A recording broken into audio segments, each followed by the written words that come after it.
முகூர்த்தம் என்றால் என்ன? அது ஏன் அவ்வளவு முக்கியம் என்பது பற்றி பார்ப்போம். திருமணம் செய்வதற்கு ஒரு ஆணும் பெண்ணும் எப்படி அவசியமோ அதுபோலத்தான் முகூர்த்த நாள் நிர்ணயிப்பதும். முகூர்த்தம் என்பது 1½ மணி நேர அளவுள்ள காலமாகும். ஒரு குழந்தையின் வளர்ச்சி, ஆரோக்கியம், புகழ், ஆயுள் போன்றவற்றை பார்க்க எப்படி குழந்தையின் ஜனன ஜாதகம் அவசியமோ அதேபோல முகூர்த்த நாள் மற்றும் நேரம் நிர்ணயம் அவசியமாகிறது. கணவன் மனைவி பந்தம், சமுதாயத்தில் அவர்கள் வாழ்க்கை சிறத்தல், இருவருக்கு உள்ள அந்யோன்யம், குழந்தை பேறு முதலிய பல நிகழ்வுகள் நல்லபடியாக அமைவதற்கு முகூர்த்த நாள் மற்றும் நேர நிர்ணயம் அவசியமாகிறது. மணமக்களின் ஜாதகங்களில் ஒரு சில குறைகள் இருந்தாலும் இந்த முகூர்த்த நேர லக்கணம் நன்கு அமையுமானால் அந்த குறைகள் தெரியாமல் போகிறது. நான் செய்வதை நல்லோரும் செய்யார், நாள் செய்வதை நல்லோரும் செய்யார். நல்ல நாள் பார்த்து எந்த ஒரு வேலையும் செய்தோம் என்றால் அந்த வேலையை சிறந்த முறையில் நவக்கிரகங்கள் நமக்கு அமைத்து கொடுத்துவிடும். மணமக்கள் இருவர் ஜாதகங்களை ஒப்பிட்டு பார்த்து இவர்களுக்கு திருமணம் செய்விக்கலாம் என்று ஜோதிடர்கள் தெரிவித்த பின்பு இருவர் வீட்டில் உள்ள அனைவரும் சம்மதம் தெரிவித்த பின்னர் திருமண முகூர்த்த நாளை தேர்வு செய்ய முற்பட வேண்டும். திருமணம் ஒருவருக்கு செய்ய முயலும்போது முதலில் அவரது நட்சத்திரத்தின்படி குருபலம் உள்ளதா என்று அறிய வேண்டும். குரு பகவான் அவரவர் ஜென்ம ராசிக்கு 2, 5, 7, 9, 11ஆம் இடங்களில் பிரவேசம் செய்யும்போது குரு பலம் இருப்பதாக கருதப்படுகிறது. குரு பகவான் 2இல் இருக்கும்போது திருமணம் செய்வித்தால் அந்த தம்பதியருக்கு தன சம்பத்துக்கள் கிடைக்கும். 5இல் குரு இருக்கும்போது திருமணம் நடந்தால் சொற்படி நடக்கும், சத்புத்திரர்கள் பிறப்பார்கள். 7இல் குரு இருந்தால் பெண்கள் என்றும் தீர்க்க சுமங்கலியாக இருப்பார்கள். 9இல் இருக்கும்போது கணவருக்கு சகல செல்வாக்கு கிடைக்கும். 11இல் குரு தங்கும்போது திருமணம் செய்தால் மனைவி அல்லது கணவன் மூலம் செல்வங்கள் வந்து சேரும். குருபலம் ஆண் பெண் இருவருக்கும் இருப்பின் மிக்க நலமாகும். இதில் பெண்ணிற்கு மட்டுமாவது இருப்பது இன்றியமையாதது. குருபலம் போலவே சூரிய பலமும் சிறிது முக்கியமாக கருதப்படுகிறது. சூரிய பலம் என்பது ஒருவரிடம் ஜென்ம ராசிக்கு சூரியன் 3, 6, 10, 11ஆம் இடங்களில் பிரவேசம் செய்வதே ஆகும். சூரிய பலம் பெண்ணை விட ஆணுக்கு மிக முக்கியமாக கருதப்படுகிறது.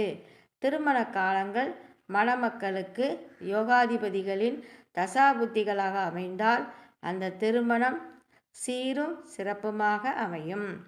மணமக்கள் இருவருக்கும் குருபலம் இல்லாத சமயத்தில் இவர்கள் சுக்கிரன் அல்லது 2, 7, 11ஆம் அதிபதிகளான தசாபுத்திகள் நடந்தாலும் திருமணம் செய்விக்கலாம்.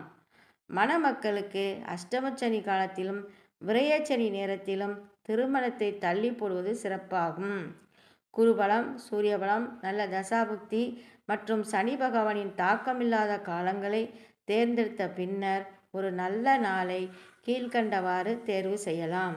சித்திரை, வைகாசி, ஆனி, ஆவணி மற்றும் தை மாதங்களை தேர்வு செய்து இவைகளில் மழ மாதம் இல்லாத மாதத்தை தேர்ந்தெடுக்க வேண்டும். 2வது, வளர்பிறையின் துவிதியை, திரிதியை, பஞ்சமி, சப்தமி மற்றும் திரியோதசி உள்ள நாட்கள். 3வது, இருவர் நட்சத்திரத்திற்கும் தாராபலம் ஏற்றாற்போல உள்ள நாட்கள். 4வது, அன்றைக்கு சந்திரன் ஜென்ம ராசிக்கு 1, 3, 6, 7, 10, 11 ராசிகளில் இருப்பது. இரு கண்ணுள்ள நாட்களான புதன், வியாழன் மற்றும் வெள்ளிக்கிழமைகள் சிறந்தது. ஒரு கண்ணுள்ள நாட்களான ஞாயிறு மற்றும் திங்கள் பாதி சிறந்தது. குருட்டு நாட்களான செவ்வாய், சனி தவிர்ப்பது உத்தமம். அக்னி ராசிகளான சிம்மம் மற்றும் மேச முகூர்த்தம் லக்கணமாக இல்லாமல் இருந்தால் நல்லம். முகூர்த்த லக்கணத்திற்கு 7, 8 இடங்களில் திதி சூன்ய ராசிகளாக அமையாமல் இருப்பது. 8வது முகூர்த்த லக்கணத்திற்கு 7ஆம் இடம் சுத்தமாக இருப்பின் நல்ல கணவன் மனைவி அமையும்.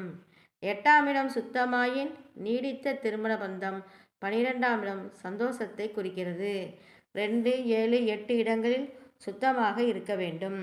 மற்றும் 8ஆம் இடத்தை குரு அல்லது சுக்கிரன் பார்க்கலாமே ஒழிய இந்த இடங்களில் இவர்கள் யாரும் இருக்கக்கூடாது. உபய ஸ்தானங்களான 3, 6, 11இல் தீய கிரகங்கள் இருப்பது வாழ்க்கையில் வெற்றி மற்றும் ஆதாயங்களை குறிக்கும். திருமண நாள் மணமக்களின் ஜென்ம நட்சத்திரமாகவோ ஜென்ம கிழமையாகவோ அமையாமல் இருப்பது நல்லது.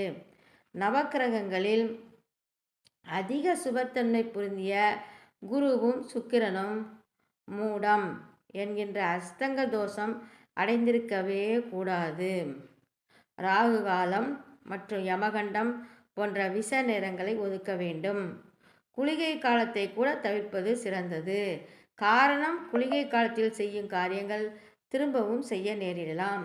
மொத்தம் உள்ள 16 காரணங்களில் அசுப காரணங்களை ஒதுக்க வேண்டும். சித்தி யோகத்தை மாங்கல்ய தாரணத்திற்கும் அமிர்த யோகத்தை சாந்தி முகூர்த்தத்திற்கும் தேர்வு செய்தல் வேண்டும். பஞ்சகம் என்ற முறையில் நல்ல நாள் தேர்வு செய்ய வேண்டும். பஞ்சக முறையில் பார்த்தால் வருடத்திற்கு மிக குறைந்த முகூர்த்த நாட்களே வரும். எனவே இதற்கு பரிகாரமாக ரத்தினம், சந்தனம், எலுமிச்சை தீபம் மற்றும் தானியம் முதலியவைகளை துணிமணிகளுடன் சேர்த்து தானம் செய்ய வேண்டும். பெண்ணிற்கு மாத விளக்குக்கு உரிய நாட்களாக அமையாமல் இருப்பது அவசியம். ஏனென்றால் இதில் புனிதமான அக்னியை வார்த்து இறைவனை அதில் வரவழைத்து வணங்குகிறோம். திருமணம் செய்ய இருக்கும் நாளுக்கு 15 தினங்கள் முன்பு அவரவர் குலதெய்வத்திற்கு பொங்கலிட்டு ஆராதனைகள் செய்து பிறகு முன்னோர்களை தியானித்து அனுமதி பெற வேண்டும். இப்படி அமையும் திருமண உறவு என்றும் நிலைத்து இருப்பதுடன் ஒருவரை ஒருவர் விட்டுத்தராமல் அன்புடன் இல்லற இன்பம் பெறுவார்கள் என்பது ஜோதிட ரகசியங்களில் ஒன்றாகும். பிடிச்சிருந்தா லைக் பண்ணுங்கள், ஷேர் பண்ணுங்கள், சப்ஸ்கிரைப் பண்ணுங்கள். வாழ்க வளமுடன்.